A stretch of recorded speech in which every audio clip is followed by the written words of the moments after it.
شہزادہ اور بیکارن۔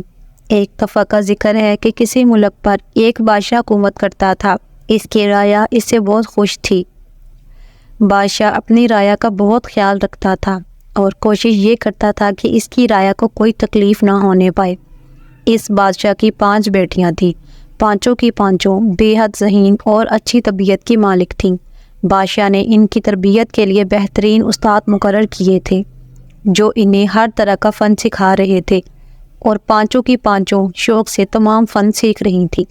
ایک دفعہ ملک میں بہترین فصل ہوئی اور بادشاہ نے ملک میں جشن کا اعلان کرایا اور دور دور کے ممالک کے بادشاہوں کو دعوت دی وہ اس جشن میں شریک ہوں۔ چنانچہ جشن کی تیاریاں ہونے لگیں اور کھیل تماشے دکھانے والے جشن میں نئے نئے کھیل دکھانے کی تیاریاں کرنے لگے۔ آخرکار جشن کا دن آ گیا۔ بے شمار ملکوں کے بادشاہوں نے اس جشن میں شرکت کی۔ جشن کے لیے بے حد خوبصورت کھیل تماشے دکھائے گئے اور حاضرین اس سے بے حد لطف اندوز ہوئے۔ پھر انہوں نے بادشاہ کو اتنا خوبصورت جشن منانے کی مبارکباد دی اور اس کے بے حد تعریفیں کی۔ بادشاہ اپنی تعریف پر پھولے نہیں سما رہا تھا۔ اس ملک کی عوام نے بادشاہ کا بے حد شکریہ ادا کیا کہ آپ ہمارے انداتا ہیں، آپ ہی کی بدولت ہمیں خوشحالی نصیب ہوئی ہے۔ بادشاہ اور ملکہ بے حد خوش ہوئے۔ پھر بادشاہ نے خوشی سے سرشار ہو کر بیوی سے پوچھا کہ بیگم آپ کا کیا کہنا ہے؟ ملکہ نے کہا بادشاہ سلامت، آپ کا سایہ ہمارے سروں پر سلامت رہے۔ ہم سب آپ کا ہی دیا کھاتے ہیں اور آپ کی رعایا آپ ہی کی وجہ سے خوش و خرم زندگی گزار رہی ہیں۔ بادشاہ خوشی سے پھول گیا۔ پھر اس نے اپنی بڑی بیٹی سے پوچھا کہ بیٹا تم کیا کہتی ہو؟ اس نے کہا ابا جان ہم آپ کا دیا کھاتے ہیں۔ دوسری، تیسری اور چوتھی بیٹی نے بھی یہی جواب دیا کہ ہم سب آپ کا دیا کھاتے ہیں۔ لیکن جب سب سے چھوٹی بیٹی کی باری آئی تو اس نے کہا ابا جان ہم سب کو اللہ نے بنایا ہے اور ہم سب اسی کا دیا ہی کھاتے ہیں۔ یہاں تک کہ آپ بھی۔ اتنے سارے لوگوں کی محفل میں یہ جواب سن کر بادشاہ غصے سے لال پیلا ہو گیا اور اس نے اپنی بیٹی کی طرف سے رخ موڑ لیا۔ ملکہ اور دوسری بیٹیاں ڈر گئیں لیکن کوئی کچھ نہیں کر سکتا تھا۔ پھر جشن ختم ہوا اور سارے ملکوں کے بادشاہ اور مہمان واپس چلے گئے تو بادشاہ نے پھر سب سے چھوٹی بیٹی کو جس کا نام صنوبر تھا اس کو اپنے پاس بلوایا اور اس سے پھر پوچھا شہزادی صنوبر تم نے کیا کہا تھا؟ بیٹا میں نے اس وقت ٹھیک سے سنا نہیں تھا۔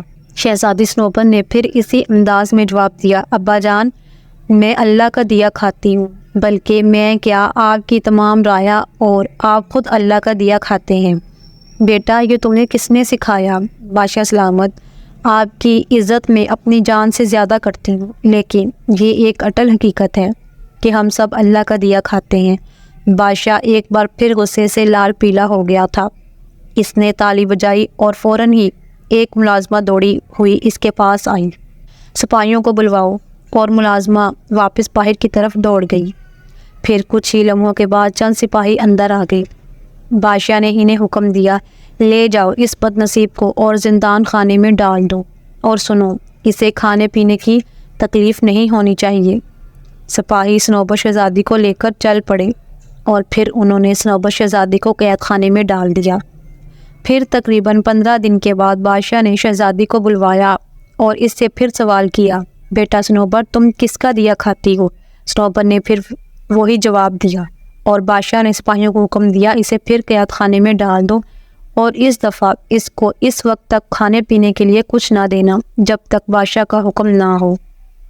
یہی کیا گیا اور شہزادی صنوبر کو بھوکا پیاسا رکھا گیا۔ 2 دن اسی طرح گزر گئے۔ 2 دن کے بعد بادشاہ نے شہزادی صنوبر کو پھر بلوایا۔ اس وقت باقی تمام شہزادیاں بھی بادشاہ کے پاس موجود تھیں۔ 2 دن کے بعد بھوکے پیاسے رہنے سے شہزادی صنوبر کس قدر نڈھال نظر آ رہی تھی۔ باقی شہزادیاں اس کی یہ حالت دیکھ کر ڈر گئیں۔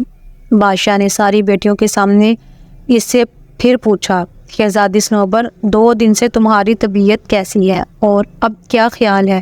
تم کس کا دیا کھاتی ہو؟ صنوبر نے پلکیں اٹھا کر باپ کو دیکھا اور بولی بادشاہ سلامت میری زندگی آپ پر قربان، لیکن میرا جواب آج بھی وہی ہے۔ میں اللہ کا دیا کھاتی ہوں۔ یہ جواب سن کر بادشاہ غیظ و غضب کے عالم میں اپنے تخت سے کھڑا ہو گیا اور سپاہیوں کو بلا کر حکم دیا، لے جاؤ اسے جنگل میں اور اس کے ٹکڑے ٹکڑے کر کر چیر کفوں کو کھلا دو۔ سپاہی صنوبر شہزادی کو لے کر چل پڑے۔ باقی شہزادیاں سہمے ہوئے انداز میں صنوبر کا یہ انجام دیکھ رہی تھیں۔ سپاہی اسے لے کر چل پڑے۔ جنگل میں پہنچنے کے بعد سپاہیوں نے آپس میں مشورہ کیا، یار ذرا سی بچی ہے، بادشاہ کی نظروں میں تو یہ مر چکی ہے، کیا خیال ہے اسے چھوڑ دیں؟ اور پھر سب نے مل کر یہ فیصلہ کیا کہ اس بچے کو جنگل میں چھوڑ دیا جائے اور بادشاہ سے کہہ دیا جائے کہ حکم کی تعمیل ہو گئی۔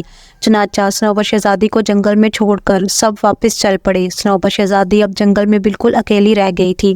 اس ویران جنگل میں بھی اسے کوئی خوف نہ تھا۔ اس کے دل میں یہی بات تھی کہ اللہ میری حفاظت کرے گا۔ پھر اس نے سوچا کہ کیوں نہ جنگل کی سیر کی جائے، اور وہ اپنی جگہ سے اٹھ کر آہستہ آہستہ ایک طرف چل پڑی۔ تھوڑی دور چلنے کے بعد اسے ایک جگہ پانی کی ایک نہر نظر آئی اور اس نے خوب سیر ہو کر پانی پیا۔ پانی پینے کے بعد اس نے آگے کا سفر شروع کر دیا۔ چلتے چلتے اسے ایک عمارت نظر آئی اور وہ اس عمارت کے پاس پہنچ گئی۔ اس عمارت کے اندر بے شمار کمرے تھے۔ اس میں ایک بڑا کچن بھی تھا جہاں طرح طرح کے کھانے پینے کی چیزیں تھیں۔ اس عمارت کہ ایک کمرے میں ایک عجیب و غریب شے نظر آئی۔ یہ ایک نوجوان تھا جو کمرے کے بیچوں بیچ لیٹا ہوا تھا اور اس کی آنکھیں بند تھیں۔ سب سے زیادہ حیران کن بات یہ تھی کہ اس شہزادے کے پورے جسم پر سوئیاں لگی ہوئی تھیں۔ صنوبر نے پہلے کچن میں جا کر پیٹ پوجا کی، پھر دوبارہ اس کمرے میں آ گئی اور شہزادے کے جسم سے سوئیاں نکالنا شروع کر دی۔ کھانے پینے کا بے انتہا ذخیرہ یہاں موجود تھا، چنانچہ اسے کوئی پریشانی نہیں ہوئی۔ اسے اب ایک ہی کام تھا، کھانے پینے کے بعد سوئیاں نکالنا۔ یہاں تک کہ کئی دن گزر گئے، پھر دن مہینوں اور مہینے سالوں میں تبدیل ہوتے گئے اور صنوبر پوری توجہ سے سوئیاں نکالتی رہی، یہاں تک کہ پورے 6 سال ہو گئے۔ ان 6 سالوں میں صنوبر کافی بڑی اور بے حد خوبصورت ہو گئی تھی۔ پھر صنوبر نے نوجوان کے تمام جسم سے سوئیاں نکال لیں اور اس کی پلکوں کی سوئیاں رہ گئیں۔ اس نے ایک آواز سنی جیسے کوئی کرا رہا ہو۔ اس نے باہر نکل کر دیکھا تو اسے ایک ہرن کا بچہ نظر آیا جو زخمی حالت میں عمارت کے اندر گھس آیا تھا۔ یہ بات اس کی سمجھ میں آ گئی کہ کوئی شکاری آس پاس موجود ہے، لیکن اس نے اس بات کی کوئی پرواہ نہیں کی۔ اس کے پاس کوئی مرہم تو تھا نہیں، چنانچہ وہ ہرن کو عمارت میں چھوڑ کر پتے وغیرہ لینے کے لیے چل پڑی تاکہ اس کے زخم پر رکھ سکے۔ صنوبر شہزادی جنگل میں ذرا دور نکل گئی تھی۔ ہرن کے پیچھے پیچھے کچھ گھڑ سوار شکاری عمارت کے پاس پہنچ گئے۔ انہی میں ایک ملک کی شہزادی مونا بھی تھی۔ اس نے جب اس عمارت کو دیکھا تو اس کے اندر داخل ہو گئی۔ ہرن کا بچہ انہیں دیکھ کر ایک جگہ چھپ گیا۔ شہزادی عمارت کے تمام کمروں میں گھومتی ہوئی اس کمرے تک پہنچی جہاں نوجوان موجود تھا۔ اس نے نوجوان کی حالت دیکھی، پھر اس کی پلکوں کی سوئیاں نکال دیں اور نوجوان نے آنکھیں کھول دی۔ پہلے تو شہزادی بہت ڈر گئی، لیکن نوجوان نے اسے بتایا، ڈرنے کی کوئی بات نہیں ہے، میں اصل میں ایک ملک کا شہزادہ ہوں اور ہماری خاندانی دشمنی کی وجہ سے ایک جادوگر نے میرے تمام جسم میں سوئیاں چبو کر مجھے جادو کے زور پر قید کر دیا تھا، اور اب تم نے مجھے اس قید سے آزاد کرا دیا۔ مجھے اپنا ملک، اپنا دیس، ایک ایک چیز یاد ہے۔ وہ دن بھی یاد ہے جب جادوگر نے مجھے محل سے اٹھا لیا تھا اور آج تم نے مجھے آزاد کرا لیا۔ چنانچہ اب میں تمہیں اپنے ملک چلنے کی دعوت دیتا ہوں تاکہ محل میں شاہی طریقے سے تمہاری مہمان نوازی کی جائے اور تمہارے احسان کا مناسب انداز میں شکریہ ادا کیا جائے۔ شہزادی نے جب یہ سنا تو اس نے بتایا وہ بھی ایک ملک کی شہزادی ہے اور شکار کرنے بادشاہ سے چھپ کر آئی ہے، پہلے وہ اپنے ملک واپس جائے گی۔ ابھی یہی باتیں چل رہی تھی کہ صنوبر شہزادی واپس آ گئی اور اس نے اندر جانا چاہا تو سپاہیوں نے اسے عمارت کے دروازے پر روک دیا۔ صنوبر شہزادی نے خوب شور مچایا کہ اسے اندر جانے دیا جائے۔ اندر ایک ہرن زخمی ہے، مجھے اس کے لیے پتے لے جانے ہیں۔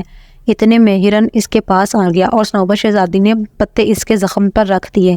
سپاہیوں نے جب یہ دیکھا تو ان کی نگاہوں میں نرمی پیدا ہو گئی اور بولے، لڑکی تو کون ہے؟ صنوبر نے انہیں اپنے بارے میں بتایا، وہ ایک ملک کی شہزادی ہے۔ تو سپاہی اس کا حلیہ دیکھ کر ہنسنے لگے۔ ایک سپاہی بولا، شکل سے تو بیکارن لگتی ہے، اپنا حلیہ دیکھ، بال مٹی میں اٹے ہوئے کپڑے چیتڑوں جیسے اور خود کو شہزادی کہتی ہے۔ صنوبر نے کہا، نہیں، میں بیکارن نہیں ہوں، میں یہاں 6 سال سے ہوں اور میں نے یہاں ایک نوجوان کے بدن کی ساری سوئیاں نکال لی ہیں اور اس کی پلکوں کی سوئیاں باقی ہیں۔ وہ اندر موجود باہر سے شور سن کر نوجوان شہزادہ اور مونا شہزادی باہر نکل آئے۔ صنوبر کی آنکھوں میں آنسو تھے۔ اس نے رو کر مونا شہزادی اور نوجوان کو اپنی کہانی سنائی۔ ساری کہانی سن کر شہزادے نے مونا کو دیکھا اور مونا نے کہا، ہاں شہزادے، یہ سچ ہے، میں نے تمہاری پلکوں کی سوئیاں نکالی ہیں۔